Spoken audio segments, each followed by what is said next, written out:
33rd Yokohama Hot Rod Custom Show 2025.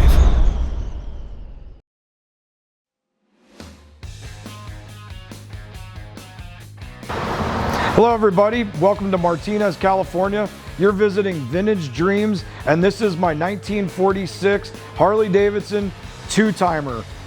This bike is a really special build because it came from the natural wildfires in Northern California. The fire was about 7 years ago, called the Paradise Fire, and one of my good friends lost his whole entire shop. He put everything away. It was really sad. He cleaned his garage out and put everything into storage for 6 years. And about a year before the show started, he called me and we started talking about him maybe letting the parts go. He knew I would do something with the stuff. And it took about another year for him to finally decide to let it go. It was just an attachment because it was his life's collection and his life's work.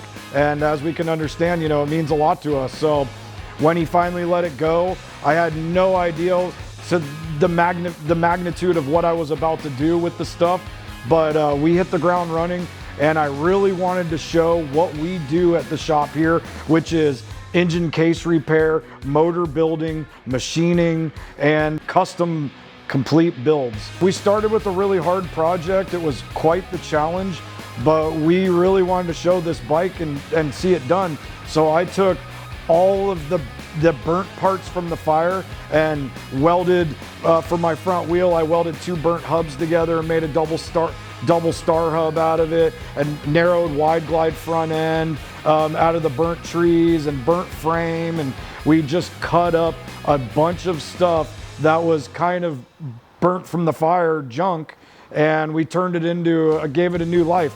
That's why the bike's name is Two Timer, and the meaning behind that is that it's its second time at life. And so that was a pretty special build for me. All the aluminum was completely burnt. I used as much from the engine, the donor engine, that I could. All of the cast iron parts, the heads, the cylinders, the oil pump, all the knucklehead head parts, and then I took a set of engine cases that were blown up in the 1970s, and connecting rod had gone through the cases and exploded them. So I welded the cases all back together, and Jim, who helps me at my shop, he machined them, and we built an 80-inch knucklehead motor using big twin flathead flywheels, and just built a really nice engine out of that, and then fully chromed it all. It was a really special bike coming from the fire, and I thought about it for a long time, and I said, when this bike is done, it's gonna shoot fire. So now I used a propane setup. I have a coil and a propane tank and a propane solenoid underneath the transmission hidden, and the bike, when it's running, I've got a button and I can engage all of that, and it shoots flames out the back. I thought that'd be fitting just since it came from the fire. It's sporting a really cool front end. Like I said, I narrowed the 41 millimeter trees, and then took 41 millimeter tubes and 35 millimeter tubes upside down inside the 41s, and it's acting as like an inverted front end, and it just has a really slick look. It was a little too tall. The tubes I was using, it ended up being about 8-inch extension, and I wanted it to sit a little bit lower, like 2 over. So I cut 6 inches off the 35 millimeter tubes. And what was I gonna do with those extra parts? I made the risers out of the 6 inches that I cut out of the tubes, and made the handlebars integrated in them with all internals and all that.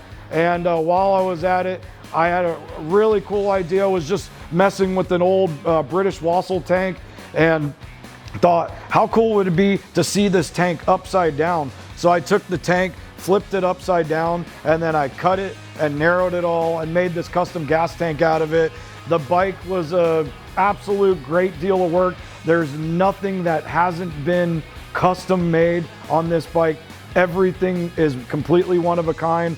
The shifting setup is a Speedy Shift setup, which was discovered in about 1951. It was a hot rod shifting setup where you clutch and shift at the same time. So when you hit the clutch pedal, every time you hit the clutch pedal, it gets to the next gear, the next gear, the next gear. And I've integrated into the handlebars the clutch that pulls the shift lever up, and it back shifts when you pull that up. So it's kind of a really trick setup. You got to use your mind when you're thinking about riding it.